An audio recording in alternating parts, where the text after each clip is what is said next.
All right, we'll start out with a quick clutch recall announcement. October 2018, the clutch recall came out.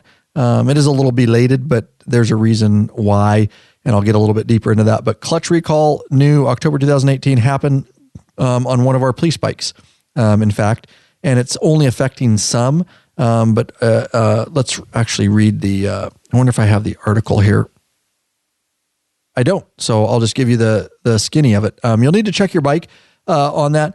Hardy knows about it, and it's the Hardy slave cylinder piston is what it is, what they figured it out. Basically what would happen is his clutch handle would sporadically not disengage anymore. And we've had that problems in the past. And so I rode his police bike home for him one day because he wasn't comfortable with it and shifted without it. And then it came back all of a sudden. It was really weird. And anyways, it's the slave cylinder piston. It's behind the side transmission cover, behind the bleeder valve. It's leaking around a gasket. They're talking to the mechanics and stuff. Once they figured out what it was, maybe it's a metal part that was machined wrong. Basically, there are replacement kits. And again, it goes behind that side transmission cover. You've got to take your exhaust off to get that side transmission cover off on the stock exhaust. And Hardy's not really announcing it a whole bunch because it's only affecting some of the bikes and they can only get so many kits. So it's one of those things is they're probably not going to change it unless you start having problems kind of deal. But they do have the kits. And if you're concerned about it at all, contact your Hardy dealership. Again, your clutch will start getting soft and it may not disengage. You'll know what's happening. But we have multiple other police bikes of the same year, same model, and it hasn't affected any of us. So I don't know if it's just a few defective parts that were scattered throughout that, but get a hold of your dealership or go to Harley-Davidson, of course, website, and you can always check for those particular recalls. But I definitely want to announce this because we do have some personal experience with it. All right, let's read this email real quick, and then Oscar, you can jump in if you want. Hey guys, we've haven't asked this before, but it was worth mentioning. I stumbled across your channel on YouTube about 3 months ago. Since then, I've been an avid listener to the podcast. It gets me through my 8 to 10 hour shift. I purchased your maintenance video, and I'm in process of doing an oils on my 2016 Dyna Wide Glide. My local dealer charges $450. Holy crap. Yep. AUD. Yikes. Australian. Mm-hmm. For a 3-hole AUD. All right, that was a terrible. For a 3-hole oil change. So put a little shrimp on the butter, baby. There we go. No, that was Irish. Was that Irish Australian? That was an Irish Australian, dude. That was pretty sweet. It was the Jamesons from earlier. I'll have to practice that. Oh, we're getting this episode started off real good here. He's for anyways, $450. Good night, mate. There you go. For a 3-hole oil change. So you've saved me a ton of money over the next 20 years. I plan on keeping the bike. Haha. I ended up buying the Screaming Eagle Sin 3 oil as I couldn't find any AMSOIL dealer close by. My question is, am I okay to drop tranny oil as normal and fill using Sin 3 straight up? The Hardy Sin 3 is what he's talking about. I noticed the workshop book said it mixing from a mineral to synthetic may cause issues within the tranny. And I know you've used Sin 3 in all 3 holes in your maintenance videos, etc. But I've read mixed reviews with valve noise, etc. I guess I need some reassurance. Ha ha. Thanks, guys. Love the work. Keep the shit up. That's how he said it. Adam, Melbourne, Australia. That's cool from Australia. Shout out. Cool. Wrap that up real quick because we all could, but you do it because I'm thirsty. And you're an oil guy. Oh yeah, You're an AMSOIL. If you have the 2050 in your transmission, you can run the Harley Sin. It's no problem. Right. If you have, he says tranny oil. If you have a gear oil, well, then you know what he's talking about. He's talking about how you could run different oils in different holes. Yep. He wants to switch out and just go to all 3. It's Yep, no problem. No, but he's not actually mixing. It's not like he's got. Well, he's mixing a mineral little bit oil. because you don't get it all out. Is what he's getting at. I think that's what I'm just saying. What he's getting at. But if he's using the Sin 3, it's all synthetic. It's not a big deal. Right. And you're not really mixing it. You're draining it. There might be a little left in there, but correct. It's not going to hurt. You're putting half and half in there. Even if you did half and half, it's not going to cause any problem. Correct. It'll be fine. It will be fine. So in your opinion, as an AMSOIL dealer or sailor, whatever you are over there, as long as you do a good drain, get it all out, and then refill, you're good to go, right? Yeah, you're good to go. Yeah. Yep. That's what we've always done around here. Absolutely. Right. You'll be fine. Don't worry about those, wherever you read those crazy forums. Yep. Just get in that private Facebook group. Trust me, you'll get the real answer right away from the guys in there, real world in the private patron only Facebook group. But Yeah, there you go. We wanted to answer that question for you. We appreciate you emailing us in. We love those kinds of questions. So, all right, let's do it. Oh, yeah. Once you've had Rick Rack, you'll never go back. The ultimate motorcycle luggage rack solution. Forget those messy straps and bungee cords. Go strapless with a Rick Rack quick attach luggage system and quality bag. Head over to lawabidingbiker.com/store. Get hooked up now. Rick Rack. Rick Rack. Hey, Bikeaholics, 03D has a wide variety of innovative products for your Harley-Davidson and a brand new line for your Honda Goldwing named Gold Strike. Gold. I like it, the gold. Affordable chrome lighting and comfort products. And CAN bus made simple with plug-and-play lighting systems. Head over to lawabidingbiker.com/store. Check out our full line of 03D products. Shall we do this, boys? Let's do it. Let her rip, Tater Chip. Let her rip.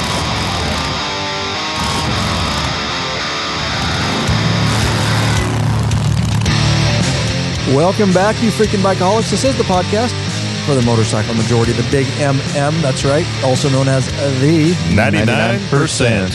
Nicely done. Large and in charge of the motorcycle scene more than any time in history. That's right. By listening, by being here, you are part of what we call the Biker Revolution. Hashtag. That's right. Before we get started here, guys, we do have just one question. What you're waiting for? Mount up and let us take you on another wild-ass ride. That's right. Ryan Erlacher here, your host of the Law Abiding Biker podcast, and your Right Deck Redneck. There you have it. Oh,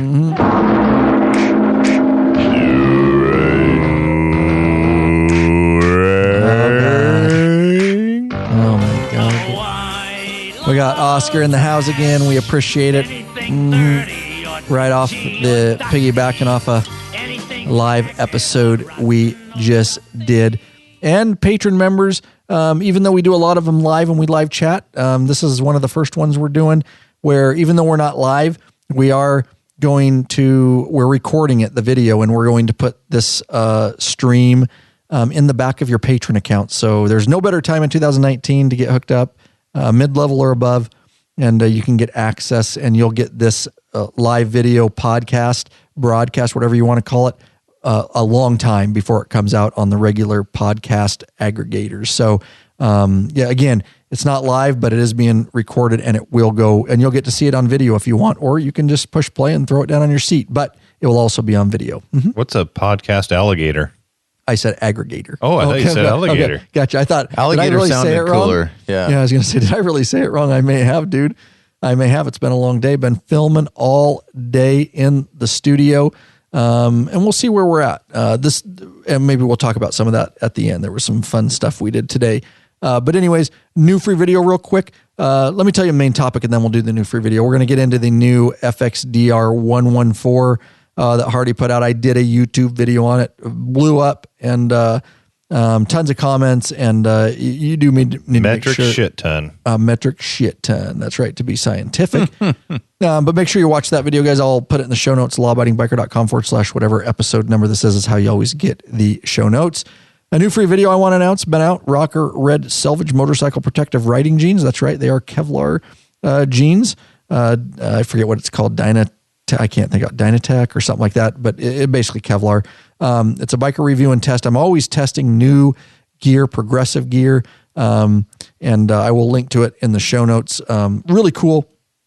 I've tested a bunch of these Kevlar riding jeans. The reason I like them is nobody can really tell. They look like stylish jeans, and yet you're more protected than the guys out there that are running around with leather chaps on, because they have Kevlar throughout the key areas. And in this case, they have it throughout the whole legs, the whole buttocks, all that kind of stuff, guys. You go down, you are protected, and they're very good because they have the Kevlar panels in, protecting you against the wind and coldness. And believe it or not, I ride them even in 100+ degree weather all over our Midwest trip, and just fine. And you can jump off your bike and go into restaurants or walk events, and you got stylish jeans on. Is this an Enfield podcast? Are we British? Oh yeah, you said buttocks. I did say buttocks. Buttocks. Is it buttocks or buttocks? Are they better than tough skins? They cover. Man, I had some tough skins when I was young. Oh yeah, they held up to a lot. Those were BS. I don't think you did the 20-mile-an-hour drag. Well, like with a ski rope. I don't know. I actually have been contemplating. That's a great video. So let's go ahead and do that. Get your tough skins.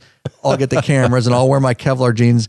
Oscar will pull you with your tough skins. Yeah. With I wouldn't go out there with my Seattle Blues, but I might do it with my tough skins. I'm going to do it with my we got a couple of Jameson and you'll do anything. Yeah, that's true. That is true. I already suffer from NASA at all. I don't think I need to grind any more of it off. I have been really seriously contemplating buying some of those jeans. Dude, they're badass. I'm not just saying it's a major investment. They're not cheap, but I'm not sponsored by any of those. I just tested them, and you can get them through our affiliate links, of course, underneath the video that you watch. And of course, I get a small kickback, but I'm not doing it for any reason other than I love these jeans, and that's all I wear when I ride now. They're just badass. Yeah, they can be spendy. The prices are coming down a lot though. Oh, good. Because they're so popular now that everybody's getting in the game, and so the prices are just dropping. I'll have to revisit that idea. Yeah, you'd like them.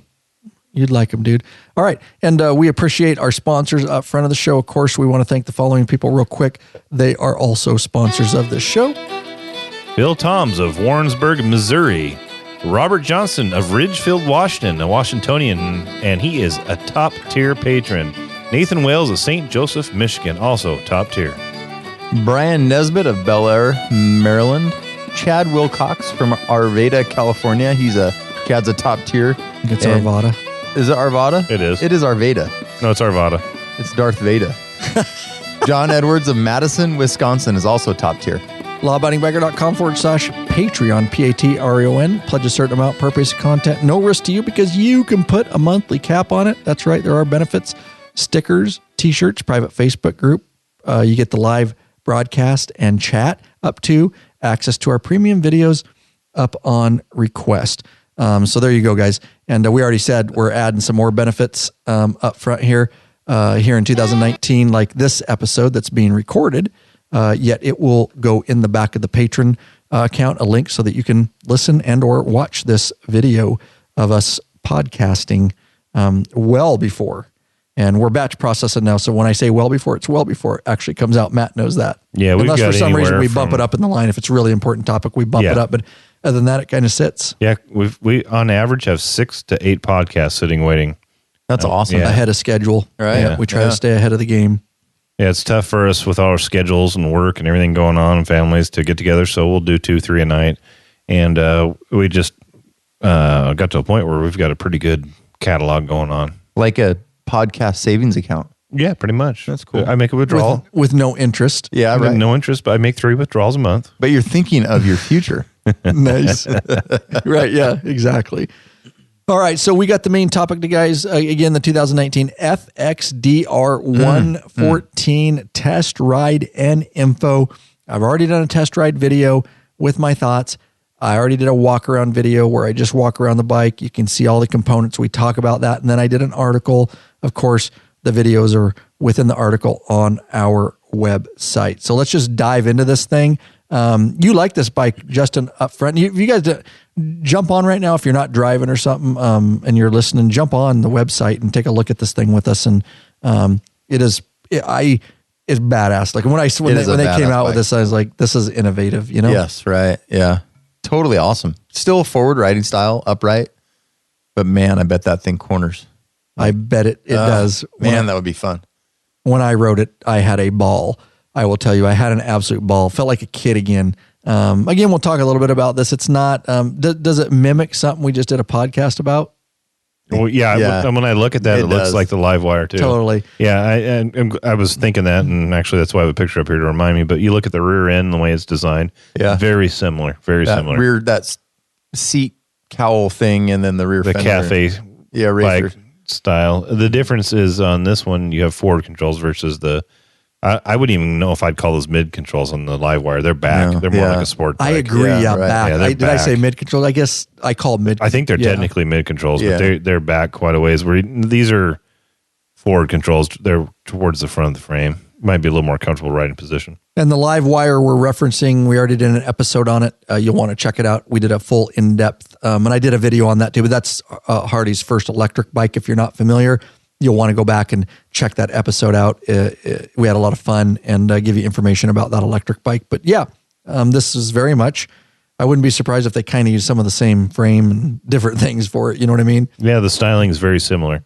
Yeah. I know you test rode one of these. What do you think about the bar position? Was it good? Because, being a bigger guy, I look at that and I think, boy, I'd really like to ride that bike, but I might need the bars higher. Yeah. Either maybe like the MXT bars you have on your right. I will tell you, they're actually more set up for a tall rider like you than for me. Really? I didn't like it because it was you feel like you're reaching real far forward? Okay. And I mentioned it in my test ride video that I felt like. Maybe it's because of the way the seat position, when you put all that together, it's actually more of a reach than you think, huh? I think so.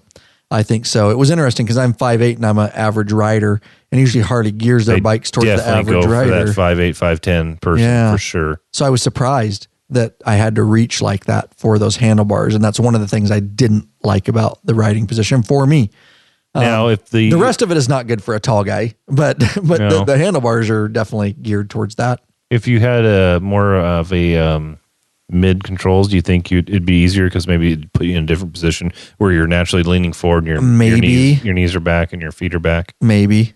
Yeah. That's an interesting point. Yeah, maybe. Yeah. It's take a look at it. It's something new from Harley-Davidson. It's, they're trying different markets, and we can get into that a little bit later if we want. But no, this isn't a tour up front. This isn't a touring bike. This is a commuter.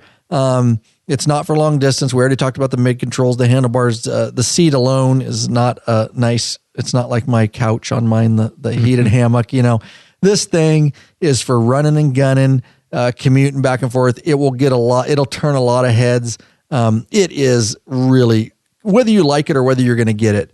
I'm just telling you, it is badass. And if I had extra coin laying around, I would love to have this as a kind of a novelty bike, as an extra runner to just run out and, show off a little bit and run up the canyon, something like that. Short rides. It was fun. I rode it in the canyon, and it is a different level. It's a cross between Harley-Davidson and, moving towards a sports bike line kind of deal.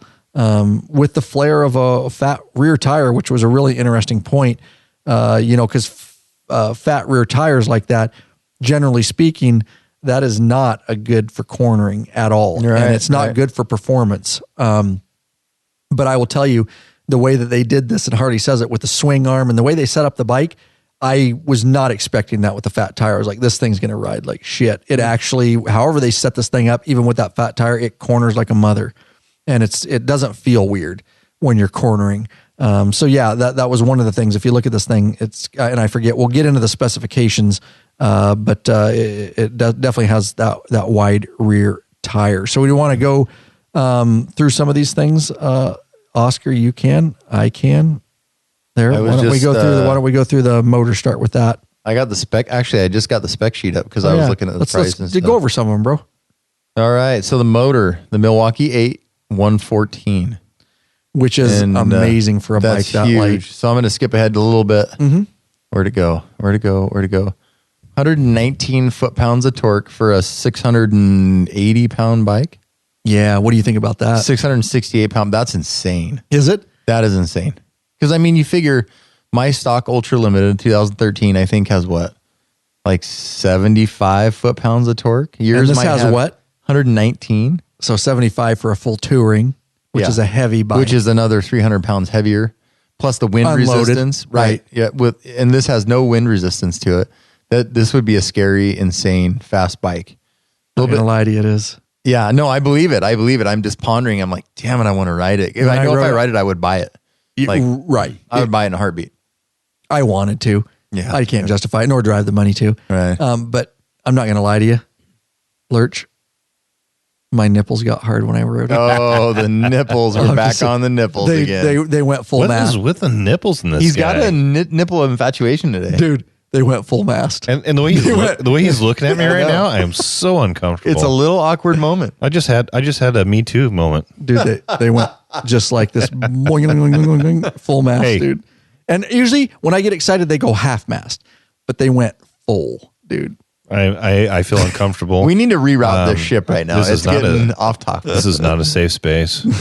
I don't feel that I'm being treated appropriately. Are there triggers right now? I am triggered. You know what we need is a safe room with Play-Doh and Legos like the colleges have now. Hold on. That you can go in and play with Play-Doh and Legos. No, if it was a safe room, it'd have a beer keg in there. Oh, yeah, right. Yeah. And it'd be full. Sounds safe. A beer keg and a urinal. That'd be a real safe room. And some tunes, man. Got it right over there. That's a safe room. Right over there. Yeah, that's true. We already have it. Safe room would be beer, urinal, tunes. Yep. And no bitching. We got the safe studio right here then, That's dude. right. Because we're loaded. Yeah, it's awesome. All right, back on track. Besides talking about my nipples, get back on. I know everyone likes to hear about my nipples, but all right, get back on track. Actually, no, nobody does. No one does, but it's okay. 10.5 to 1 compression is pretty good. Yeah, that's pretty good. 1,800 cc's. That's just a monster. It is. And what amazes me about this is this race was already run, and no one won it.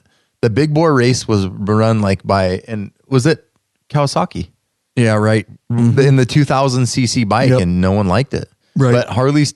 Was it, what was it? The Valkyrie or the Vulcan? Vulcan. The Vulcan 2000. The Valkyrie was never a model. No, the Valkyrie was a Honda. And it was also a mythical woman with a sword. But I'm just saying. Googling it right now. If a bunch of Valkyries came down. No, the Valkyrie was a Honda. It was a Honda, yeah. And it was a 6-cylinder. Yeah. That was pretty right. Anyway. Yeah. Good point. Good memory, dude. In Norse mythology, a Valkyrie Oh, Jesus. I told you it was a chick is one with a of sword. We're totally a off track. host of female figures who decide who will die in battle. Okay. Ooh, that So when the Valkyries call you, you're coming home. It's time to die. Yeah, yeah, right. Did we get off track? What the? Nope. We got track again. No, we never get off track. I don't know what happened. I think, motorcycles. Yeah. Keep going with specs. Specs. It's fuel injected. Imagine that. It's got a 2-1 exhaust, which improves the torque a little bit. And it's badass looking, And honestly. it is a badass looking exhaust. I don't even know that you want to change that. That's the thing. And we talked about this a little bit with the live wire, just to piggyback a little bit off that. And that's one of Harley's deals is one of their biggest money makers is all the aftermarket shit that you buy a bike and you dump another 15 grand into it, buying pipes and intakes. And honestly, if I got this bike, if I was loaded, I don't think I would change anything. I don't think I would do an intake. It's already got a stage 1 high flow forced air intake. Yeah, right. I like the pipes the way they are. So, is Harley killing themselves, doing this? I don't think so. But you see what I mean? Like a touring bike, look at all the stuff. Look at all the videos we have on our channel. I mean, what do you do with this thing? It comes with a stage 1, to speak, I mean, right? I mean, it's got cats in it probably. Yeah, so it does. You could pull those headers, legally get the cats out of them. If one were to take the cats out of the pipe. No more emissions testing here, 2020. In Washington? It's over. Yeah, but we'd never had it in the Eastern Washington anyways. I know. So we didn't care. Yeah, we don't care. But if one were to take the catalytic converters out, you could open it up a little bit more there.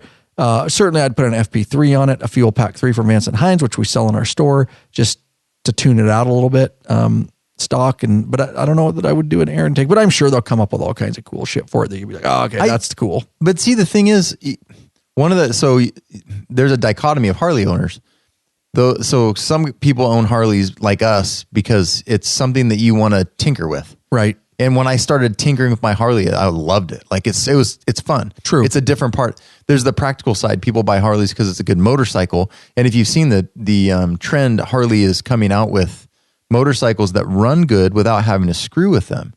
And so they're appealing a little bit more to those practical people that ride bikes because they like bikes. Right. And they don't want to dump a shitload of money into having to make something more powerful. How about we just pop it out badass and make it powerful already? And we pick up some people that don't want to tinker because there are a fair amount of bikers out there that don't want to tinker. They want to ride. And so, well, they want to tinker once they find us, bro. Yeah. I wouldn't tinker on that one. I agree. That thing is badass. And at 119 foot-pounds of torque, what could you possibly That's what I mean on a bike that light. Yeah. What do you need another 25 foot-pounds of torque and 20? It runs like a raped ape, dude. Man, yeah. Did I tell you my nipples got hard? I'm going to just why? Is there any way to turn off his mic from here? Can you send a signal from your laptop? It might just go out, actually. It doesn't even want to hear about the nipples. Sometimes it just shuts down. It's because the nipples. I'm looking at, you guys are talking about accessories, and I'm looking at pictures of this accessorize. thing. And yeah, there's not a whole lot you can do to it. It already has, looks like decent pegs and shifter lever and all that kind of stuff. It still has a crappy, $5 black grips. You can maybe change out your mirrors and grips, maybe a little bit. Seat potentially. I don't know what it sounds like. What does it sound pretty decent, or does that thing need to be opened up? No, I mean, it would be cool to be opened up. Okay. But again, look at the bike you're looking at. Yeah. Do you want this to sound like a... No, you're going to want it to Harley? sound This like performance. It's a performance. Like a Ferrari. Yeah. Yep. Yeah, exactly, dude. Like the new Camaros. Yeah, I don't see a whole lot you would really do a thing. Maybe That's what I'm saying about Harley. grips, Like, are they killing themselves? You know? But I hear what you're saying. Oh, I think they're. Well, maybe I it's think the price margin or the profit margin on this is just fine. Yeah. Oh, yeah. Or a business model shift, maybe away from the entire customization thing, because the aftermarket eats in a lot of that too. Right. Yeah. True. Man, all right, such a move cool on. bike. All right, 4.4 gallon fuel capacity. Harley says it'll get 46 miles to the gallon, which, given the wind resistance, is entirely possible. So, I mean, that's pretty good. That's what 100 and almost 200 miles you can get on a full tank. So, if you were in your 20s and you were a little more limber than I am in my 40s, you could theoretically, with a nice backpack, ride that from here to Portland. Here to Seattle. Right. Yeah. So, it's an intermediate range bike if you were so inclined. You could do 150, maybe 200 miles a day on it. Right.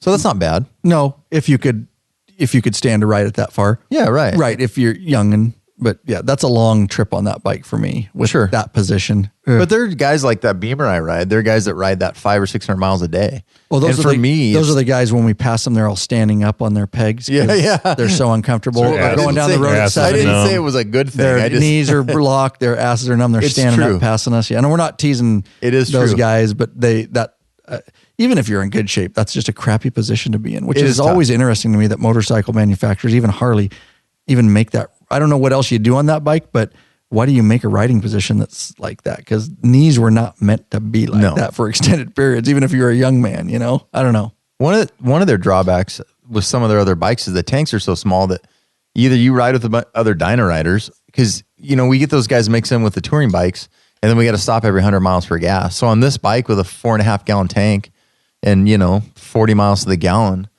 they can keep up on an intermediate ride with the touring bikes.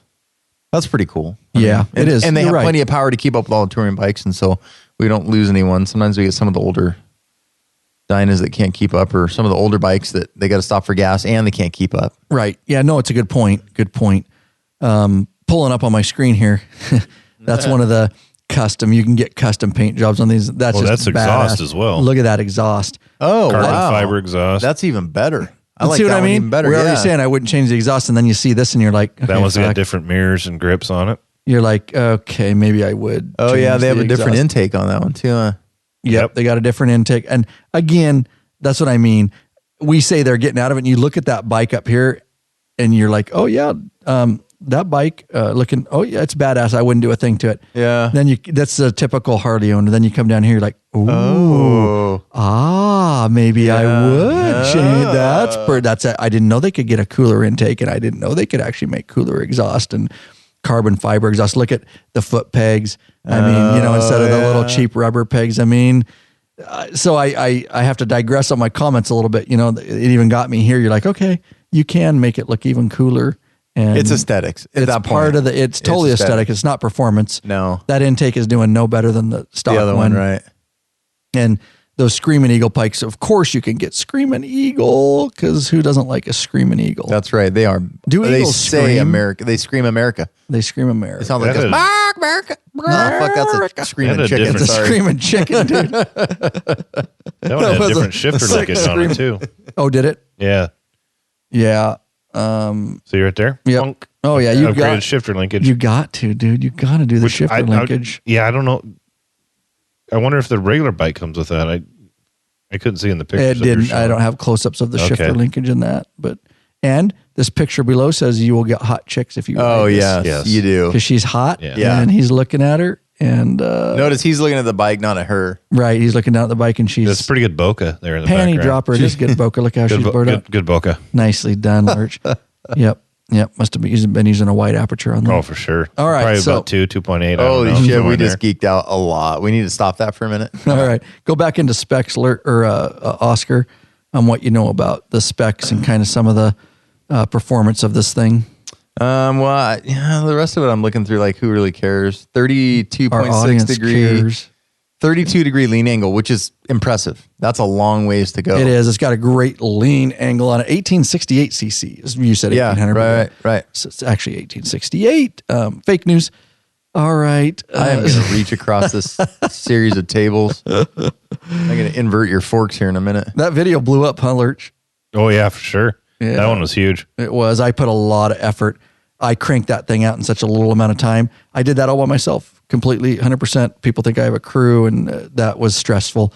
Okay, I need to breathe because that was a stressful day trying to get all that done by myself. I wasn't stressed at all. No, me either. I was good. Yeah, Thanks. I bet you weren't. So standard with the FXDR 114 is an LED headlight, signals and tail light. The Harley FXDR 114 comes with a 6-speed transmission. It does come with a cable clutch and comes standard with ABS, which I'm kind of disappointed that it comes with a cable clutch when everything. I know. And I pound my fist on the table. Harley. For God's sakes, let's move. Everybody's moved to hydraulics, and you've got them in some of your bikes. Just get rid of the cable clutch. Would there be some advantage? Oh, some guys get in the to slip it. They get on that, and they're like, "Oh, that's why racers use cable." You're not a racer. You're just riding a Harley FX 114 on But the you road. can sell someone that bike if you tell them you're not a racer. Okay, racer cable. And Does your lowrider have a cable?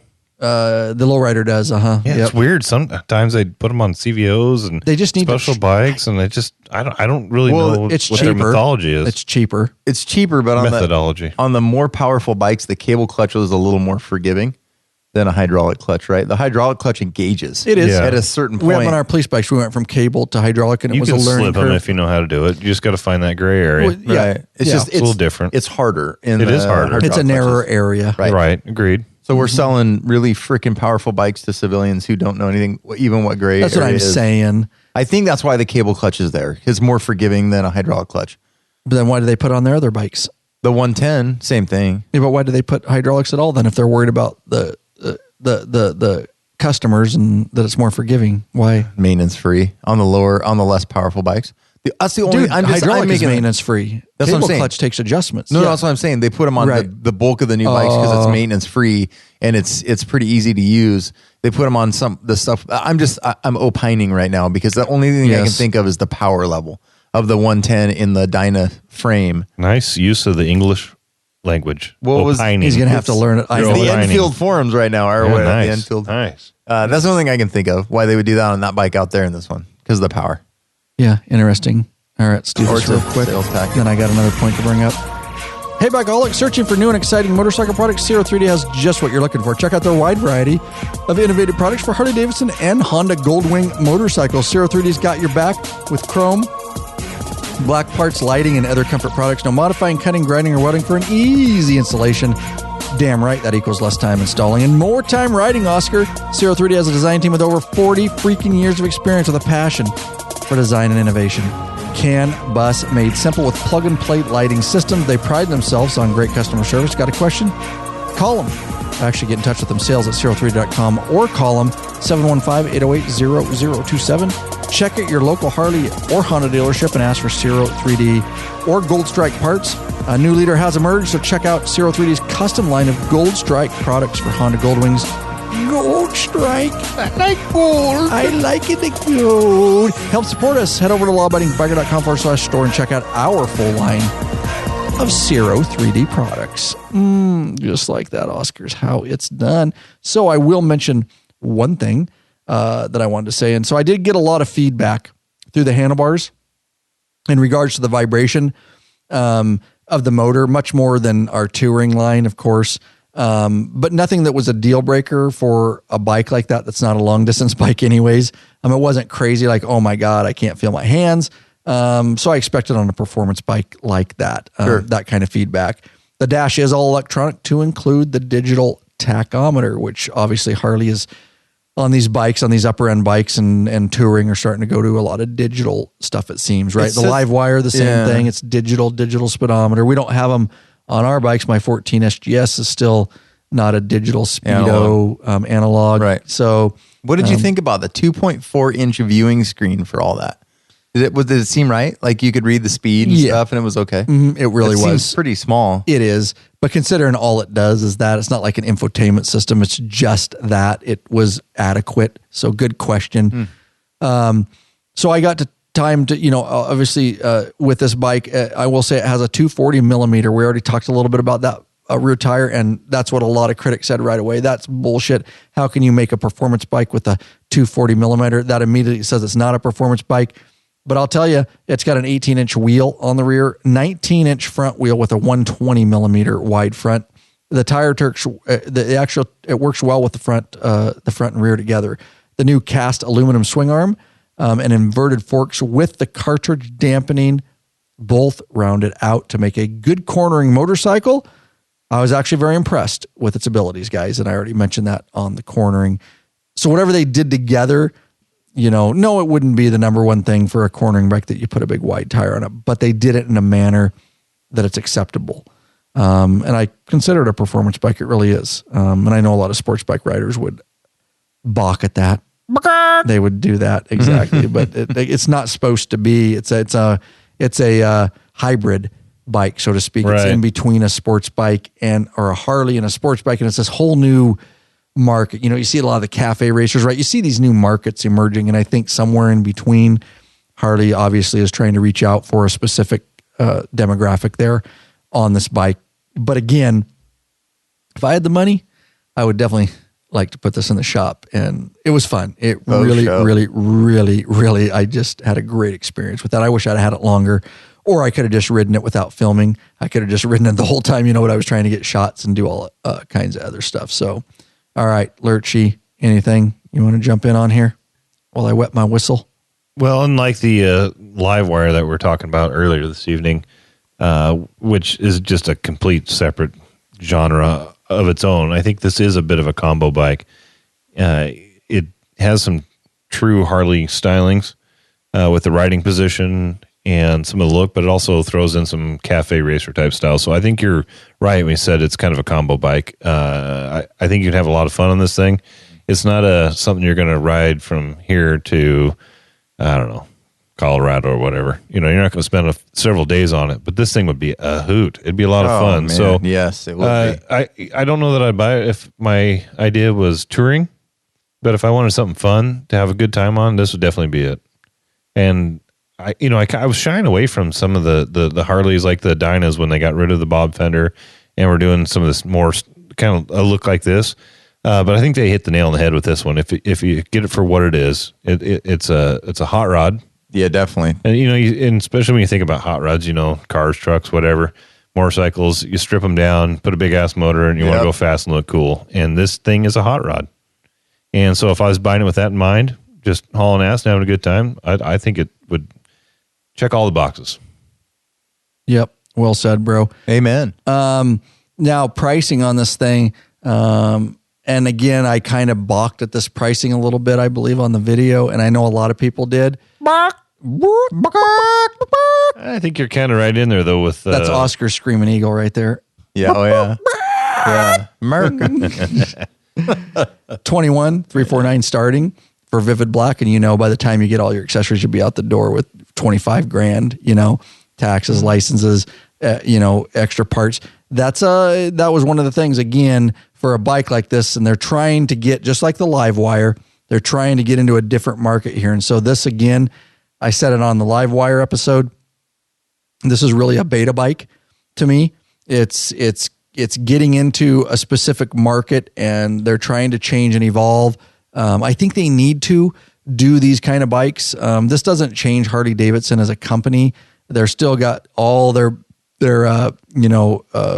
bikes that are their foundation, which is, your street glides and your road glides and your ultras, and those are not changing at all. They're still innovative with those.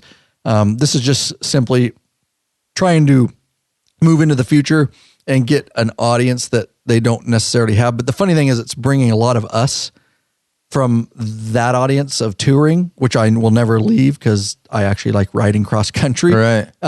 To this, and making me look and go, that's actually looks really fun. Kind of like, I have the Dyna Lowrider S out there. It's kind of not, it's very similar. It's not for riding long distance. It's a total show bike. It's fun for around town, fun riding the canyon. It runs like a rape ape. It's got a 110 in it, This is just a different frame, different style. And I think it's going to have a draw to a lot of people, but at that price tag, that was one of the things. And I get it. like the Livewire 30K. You know, we talked about that.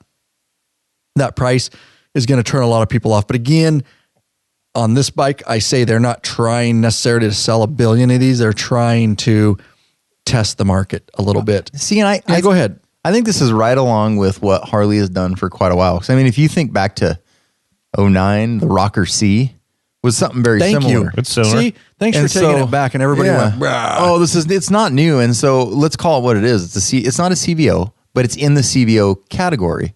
It's a bike that people are going to buy because they can afford it. And so like the Rocker, the CVO Breakout, I mean, they've done a lot of bikes. That Breakout was fairly popular. It was. Still available. The and it Breakout. Yeah, it was fairly popular. But the CVO version of it, what was it like at 28 or some thousand? Like, it was expensive. Right. So I get that. I see what they're doing with this. 21,000 for this bike, really, I don't think that's that bad. I mean, It's at the top of the price point for the Softail line.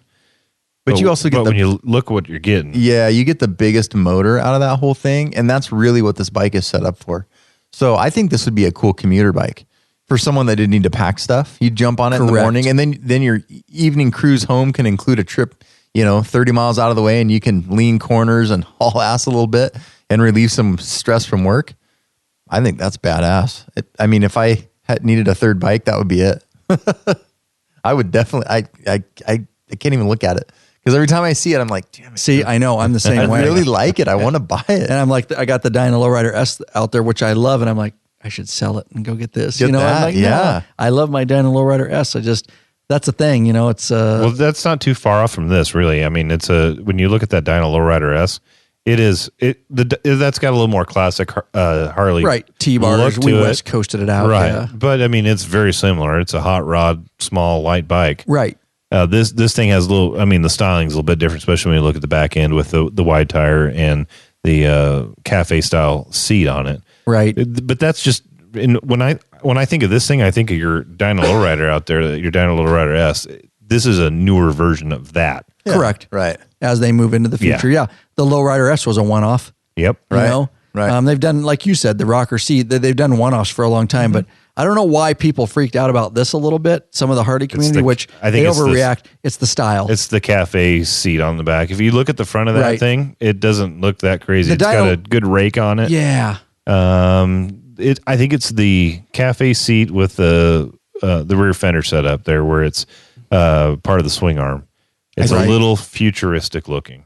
There's But just if you look at the front half of that bike, it looks kind of like a V-Rod, to be honest with you. it does. Oh, Right. a lot of people Maybe said a that too. little bit more rake, I think, Yeah, a lot of people said for that the too. front end. But there's just a lot of traditional Harley riders who bought Harleys because of that tradition. Yep. And everything changes. And Those Right. bikes That are sucks, still but And available. it's not really changing because, like I It's said, this whole line that we all evolving. ride, Right. it's evolving slowly, and Yes. they're Yeah. going to test new markets, but it doesn't change anything not for at us. all. You know, Yep. yeah, interesting points on that. And the thing about like the Dyna Lowrider S is that was a one-off model. Right. Why were people shocked about it? Like Lurt says, because it still looked like a Harley. Yeah, it's right. more People were like, traditional. oh, well, yeah, it's a one-off. It's a freaking badass Dyna. It's just a badass raped ape Dyna. And so they accepted it readily. Like Still had the traditional type seat and rear end and all that on it. the fender that you're used to on Yep. the Dyna. Yeah. So it's interesting. That's something Harley has to fight, is that the standard Harley old school that are willing anything new, but those people have to understand Harley will die. Yeah. Yeah, They'll right. wither- They don't do that. They'll And so- wither on the vine if they don't know- get Yeah, right. They creative already are. and they don't make new models and keep up with the times. Right. Now Right. they need to keep the traditional style of some of the bikes, but because which they they come are, out, 99% of them are the same. exactly. You come out with this, or you come out with a live wire. Oh my God, it's not the end of the world, people. Right. It's an option. It's one or two bikes. Exactly. The They're not stuff asking that- you to buy no, it. no. They're not forcing it down your throat. They're just, it's a one-off.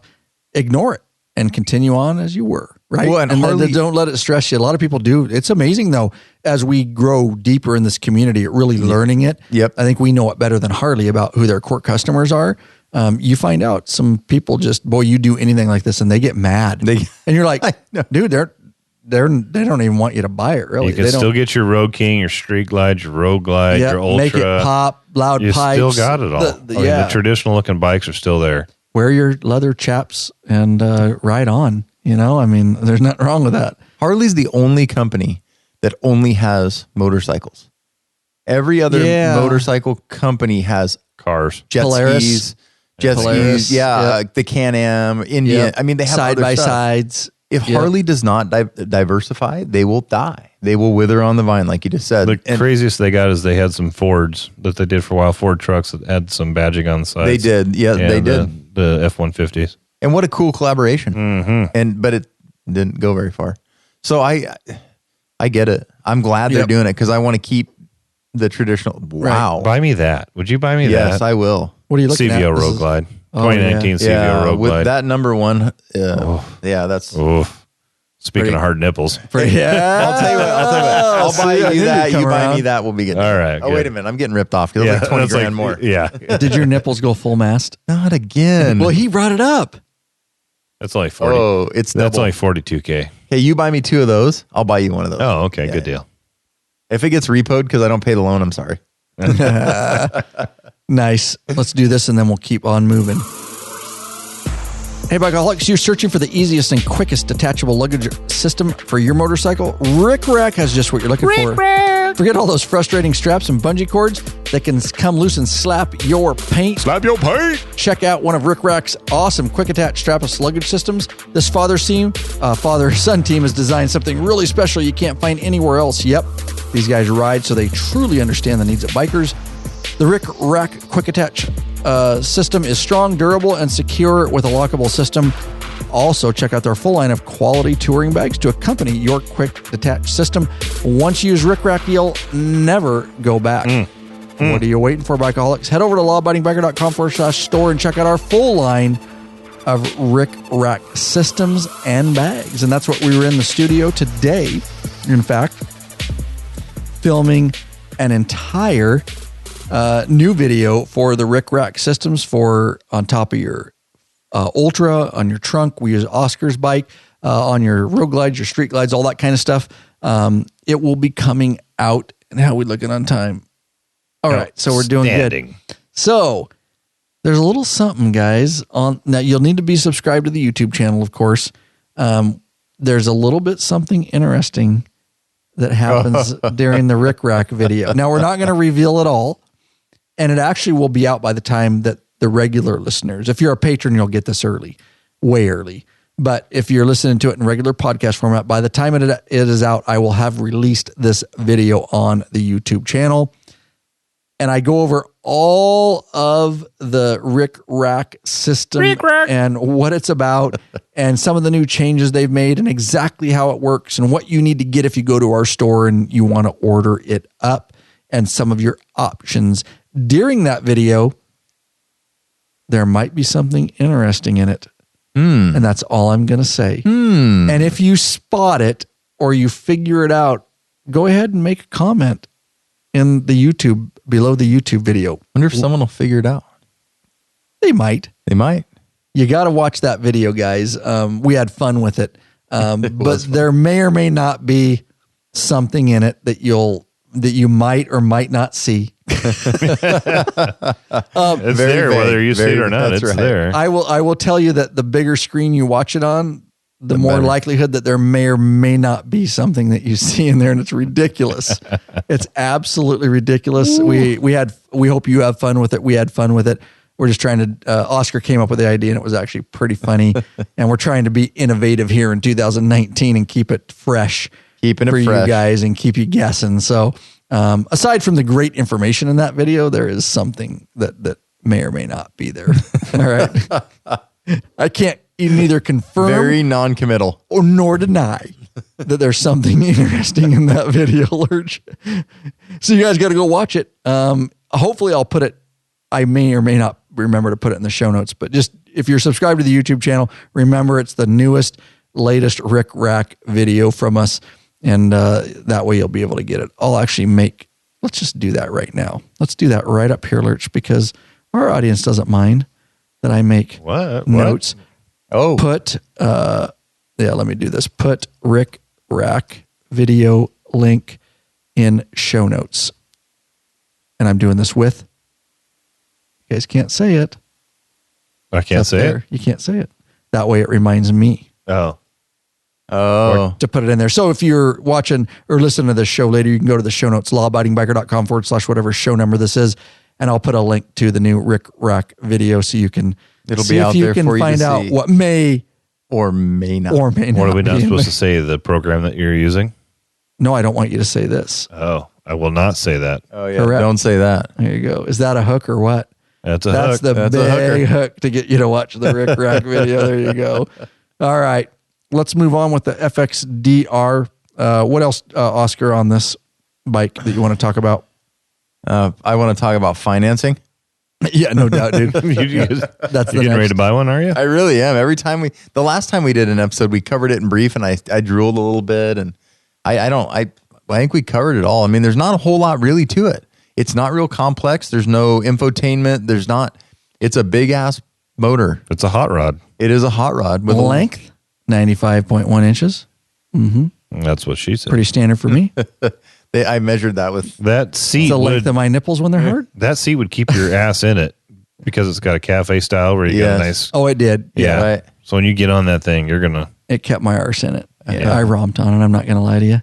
I would. I romped on that throttle. Can you put a passenger on that bike, or is that a solo seat? No, it's got a little. It looked like it had a thing that you could pop off. They make an aftermarket. Yeah, good. See, this is the kind of stuff. Yeah. I was looking at the pictures of it, and that rear cowl looks like it's got a plastic piece that pops Who would off. sit on that? Who would you put on that? Dude, look at the girls that ride sports bike with these guys. That's true. It looks stupid. And they're sitting up 4 feet. Flip-flops and they're Little up 4 tiny butt. Yeah, they're up 4. Actually, I've seen some pictures with some big Yeah, butts on sports not all bikes. of Yeah, that just Well, absolutely. if they're going to be on there and be comfortable, then you're going to have a little butt. I don't know you can be comfortable on that at all. But they're like sitting 4 feet higher than the rider. Because they're all proper. It just looks sports bikes. Sorry, and we love sports bikes. I really do. I would love to have some of those too. But the passenger on the back looks really awkward. Yeah, it just doesn't look right. So 27.7 inches is the seat height laden. So on that lurch, they're making an aftermarket pillion pad. You can pop the back plastic. I show it in my walk around video. Okay. You can pop the back plastic piece and you can order. I'm sure it's not going to be much, but $100. A little, right? $100 HD logo stamped, whatever. Ground clearance 5.3, rake 34, trail if you care 4.7 inches, wheelbase 68.4. We already talked about the tires. Let's see. We talked about fuel capacity, oil capacity 5 quart, 637 as shipped is the weight of it, and 668. I think you mentioned that, Oscar. In running order with fuel and everything like that. So, we got torque. You talked about that. Lean angle. We're good. I'm just going through some of the stuff, guys, here to make sure that we didn't miss anything. I think I said it's a 6-speed transmission. Yep. If I mentioned that, it's belt drive. You did. If I didn't you did. mention that, yep, belt drive. And I don't even see it in here, but I just brought it up. Gloss satin split 5-spoke ace cast aluminum with laser etched graphics. Wow. That's the front wheels. I need to stretch after that. The rear wheels, gloss, satin, black, solid disc, ace, cast, aluminum with laser etched graphics. That's the shizzle. It says Harley-Davidson on I the don't wheel. even know what that means, but they do look badass. Yeah. In law-abiding biker terms, looks badass. Brakes, calipers, we didn't talk about that. 4-piston, which we should expect fixed front, and 2-piston floating in the rear. Of course, I already told you dual front. I think I did. Maybe that was a live wire, but I believe it has dual front disc brakes. Can we confirm or deny that? Yes, it does by the picture. I can see that right there. So, yeah, we already talked about all that stuff. So there you go. All right. So let's, you guys got anything else to add to any of that? That's no, sir. Just ridiculous. I'm just trying to, I know it's a combo bike, right? It's a Harley, but it's got the racing cafe style inspired stuff on it. What do you think that thing would look like with some apes on it? I think it would look dumb. weird. I'm glad you brought that up. Here's the deal. This thing comes with, and I show it in my video. The way this comes is the right bar is separate from the left bar. It's not one system. Okay. Okay. And a lot of guys were pissed about that. And I kind of was at first too when I looked at it And so you've got, it's got one bolted directly to the fork. Does that make sense? And one over here. And so they're two separate bars and there's no adjustment. And that's what was one of my bitches is like, it doesn't fit me. But they were at least smart about it. And underneath there's a little digital, I showed on my video, fuel. I forget what it is, fuel or something. You can take that off.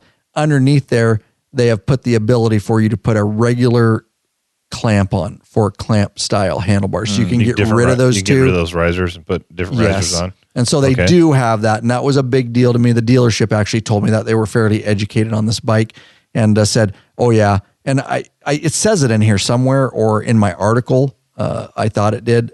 Maybe it doesn't. But don't worry. See this picture, Lurch? You can see here. I don't know if I can blow it up enough, but that's clamped over there. It's just clamped right to it. And it's clamped right to the left. See. But underneath this area here, I was told, I haven't actually taken it off, but I was told that you take this off, and that's what everybody confirms. I've read some other articles, is that underneath there is an ability to put a regular, C-clamp, or I don't know what to call it, handlebar triple clamp or whatever. Clamp, yeah, that you can put a clamp under there, and it has the area to do that, and thus you can transform the bike. I said that too. I said it right away on my video, Lurch, because I was bitching when I was test riding about the It's been reach. a while since I've watched that, so I forget. Yeah, no problem. And Yeah, actually, I forgot. So I'm glad you brought it up. Yeah. I said, first thing I would do, and some guys got mad at me on the comments that, why would you ruin that bike and put T-bars on it? I said, first thing I'd do with this thing is put T-bars on it. So you've got the hardware? Yeah. So Lurch is looking up the hardware right on the Harley-Davidson website. Yeah, I went on Harley-Davidson's for you. website, and you can go by shop by bike, and I put in the year. Lurch is a good researcher. He is. He Googles a lot. Well, he proves you wrong a lot. A lot, yeah. Yeah, you can buy a new riser Like kit, basically all the time. chrome or black, different styles, and they're about $140 for the risers. There you go. And then you can go and get different bars. Actually, they even sell some T-bars too. So they call them Street Slammer handlebars. I want to see somebody do that. If I had this bike, the first thing, like the Dyna Lowrider S, the first thing I would do is put I put T-bars on that. I would put T-bars on that too. Here's a kit. I got some people they were mad at me for saying that. Here's a kit right here. You can get the risers and the ape hangers for $300. I don't know if I put apes on that. But. Well, I don't know. Where do you see that? I'm on Harley's website, and I went look for parts for that bike, and then put in handlebars, and they've got a 16-inch fat ape handlebar kit with risers, $329. Okay. So they've got some. There's more accessories. When I did this video, they had nothing. Yeah, they've got quite a bit of stuff on here. You can get the risers, then you can put on different bars, or you can buy the. So you can accessorize the hell out of this. Like we were talking at the beginning. I wouldn't change anything. Now we're like, I'm putting T-bars, exhaust. It's funny how we change quickly, isn't it? Right on this episode. It's funny. I like the other exhaust, but I'm looking at this still. It looks good on it. It really does. Other than the bars for comfort, but it's not a touring bike. I'm not going to ride it 600 miles. Yeah. It's for performance. Those bars might be a little bit better. Yeah, dude, now that we've done this episode, I can visualize doing a whole bunch of things to this bike. Yeah. You know what? We love our patrons. We want you to be involved. We want to get to know you better. We want you in the private Facebook group where we never balk. Oh, God, that sounded sick. At a flat donation. Screaming chicken. Ricky Young of Lake Wiley, South Carolina, and Daryl Haas. We're not sure where, but lawabidingbiker.com/donate is how they got there. If you choose to support us that way, it helps put a little fuel in the Law Abiding Biker gas tank so we can keep this thing running on down the road. There you go. So you can accessorize as we wrap it up here.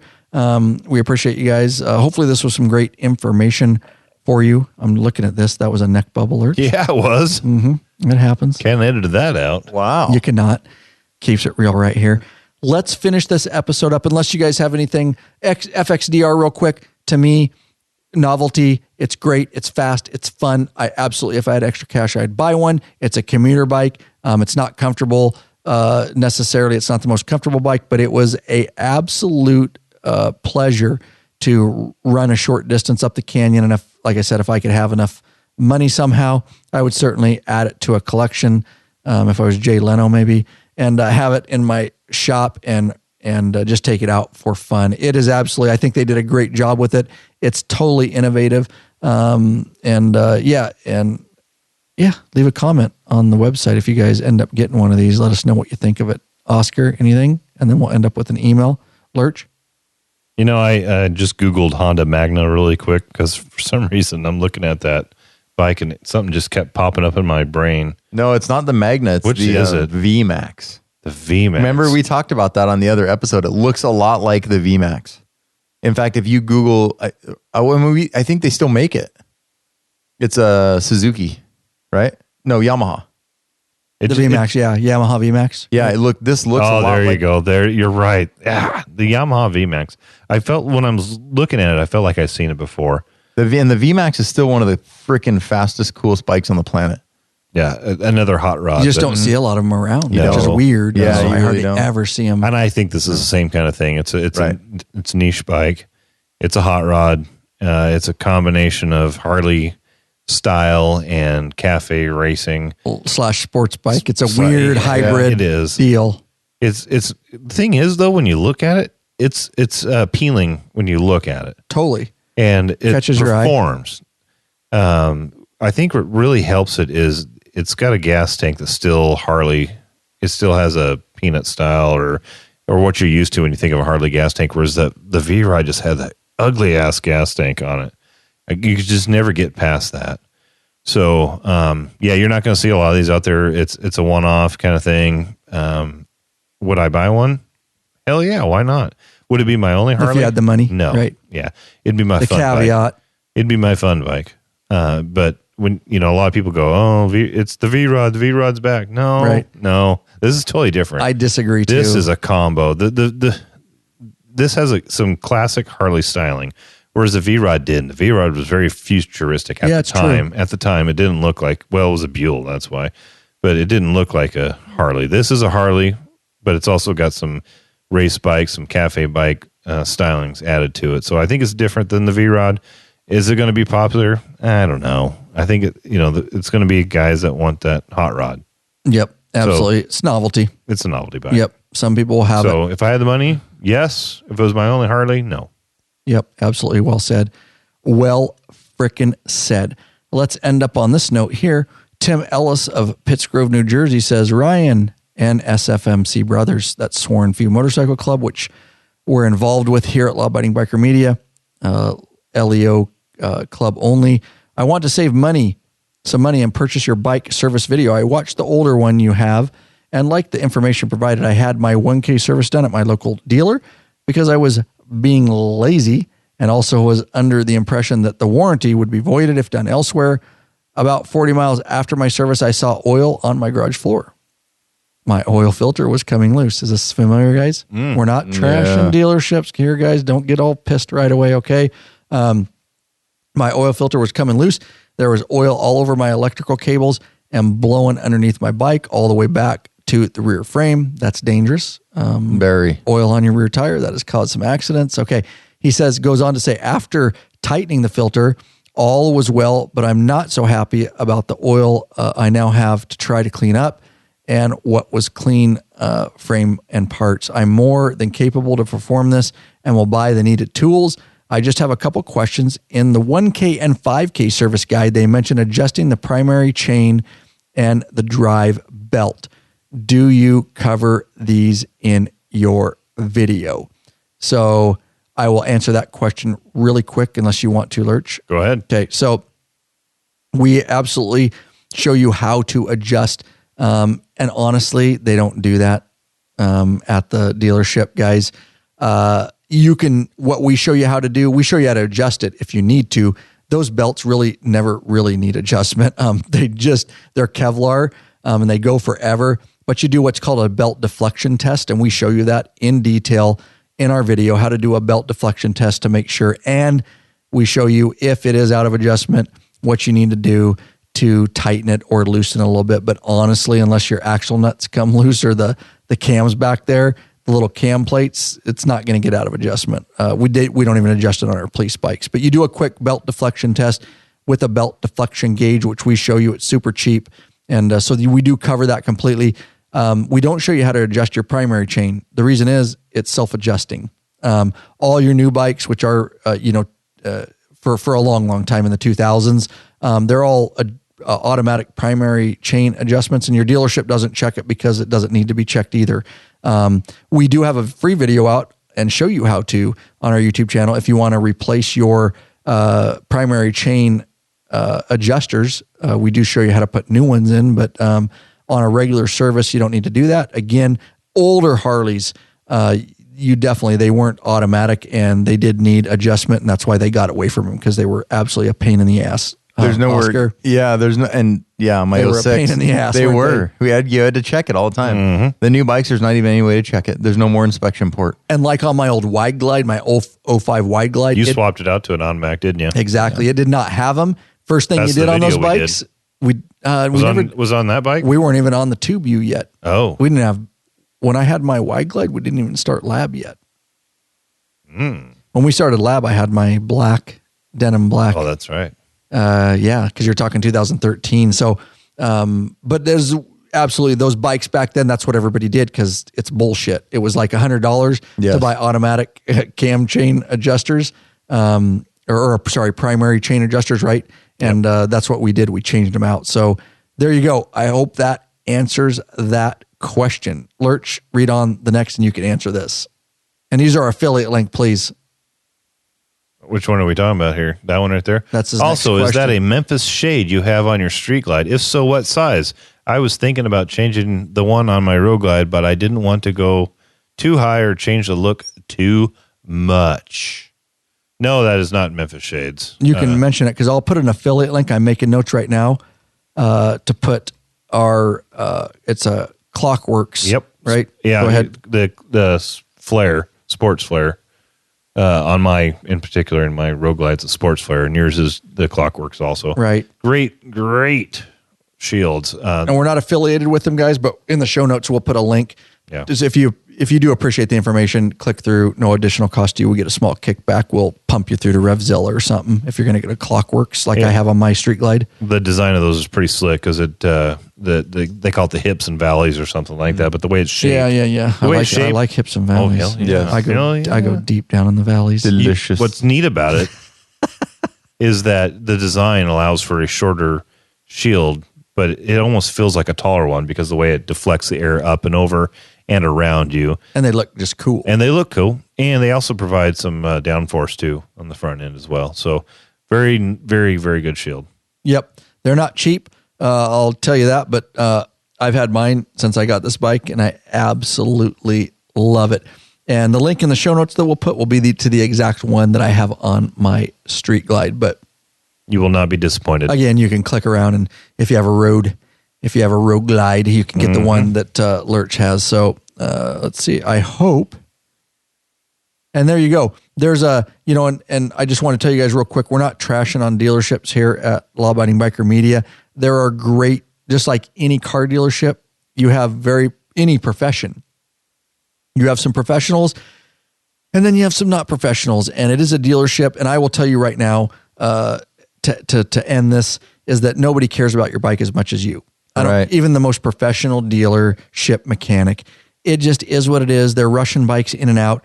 We've talked about this over the last 6 years that we've been here at Law Abiding Biker Media. We have multiple stories of things being over tightened. We've had oil plugs leaking, even our own personal experience. They're in a rush to get these services in and out, and that's why we make the videos we make to you guys. So look at getting them. It'll save you, $350, $450 on a service, and you have time to sit there with a drink and a cigar and to really make sure that your stuff's torqued right, and your oil plugs, and that you get the filter on right with our videos. It's not rocket science here, guys. Care for your bike and have the satisfaction, again, of wrenching on it yourself, because we hear a lot of stories and we only share a portion of those type of stories that we actually get in all the time. And again, it's not trashing dealerships, because a lot of them do a really great job. But at the end of the day, why would you not? Whatever you can do to wrench on your own bike and save money, because then you can buy all those aftermarket parts we're talking about. You're going to give Harley your money either way. Might as well get some extra parts out of it and do your own oil changes and your own services, Dang it.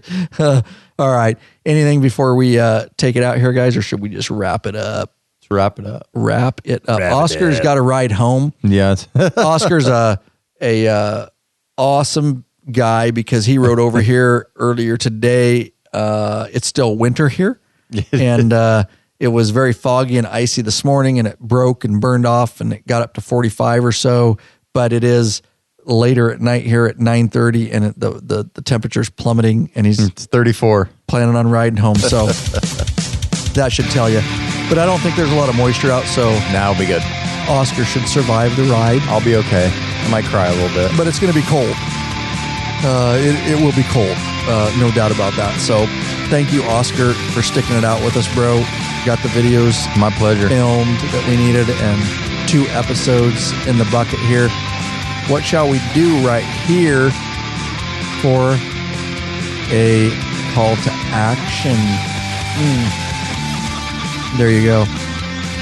Call to action, guys. You want to support us here in 2019? The easiest way, and it's brainless. Lurch can tell you. Not Why? that it's brainless because you do it. You're being awfully specific It's very and calling specific. me out. Hey, honesty is the best Hey, policy. it's brainless. Lurch can tell you. You're good. Somebody in this room. Yeah. I do it all the time. I got a bookmark. Go That's ahead. right. We have a dedicated affiliate banner page, guys. lawabidingbiker.com/banners. That's right. No additional cost to you. If you click through those, we get a small commission for each sale. Bookmark it in your web browser. Go to lawabidingbiker.com/banners and then just bookmark it and say Help Lab. Better yet, you can even do what Lurch does and take it a step further. And on that banners page, there's Amazon, there's Revzilla. You can go to those, and once you click one of those banners, it takes you through to Amazon. Don't go any further. Stop right there. Make a bookmark. Make a bookmark and say Help Lab Amazon. It doesn't matter if you buy pink panties in Oscar's case, Yeah, they're great. or Very comfortable. nipple supporters for when your nipples get hard. It doesn't matter what you buy. We get a small kickback if you click through and make a purchase. You can do the same for Revzilla, but nonetheless, that banners page, definitely bookmark that, and then you can just click through. It does actually help support us, guys, and we appreciate that by doing that. You don't even have to think about it because it's all just clicking and shopping, which you're doing anyways, and you can know in the background that you are helping continue this thing we call The Biker Revolution. Lurch's Revolution. all over it. Please put a hashtag in front of that. Hashtag Biker Revolution. There you go. Great episode, boy. Good time. Great episode, boys. It was a good time.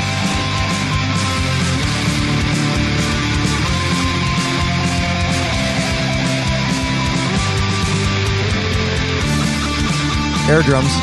Oh, Pablo Calcerada. That's right. Patron member made this music. Air guitar. Air guitar drum. over here. Let's get a little closer up on Oscar. Air guitar. If I Nice, had a bro. mullet, it'd be way better. Do the Nice, overbite. Do the overbite. I don't want to hit my head on the mic. Rocking out with my hawk owl. Oh, geez. The best part of that episode was your hawk chicken. Screaming chicken. It was the weirdest screaming hawk chicken that I've ever heard. And I didn't even know there was such a thing. All right. We're out of here, guys. I hope you're well, and I definitely hope you are out there getting some riding in.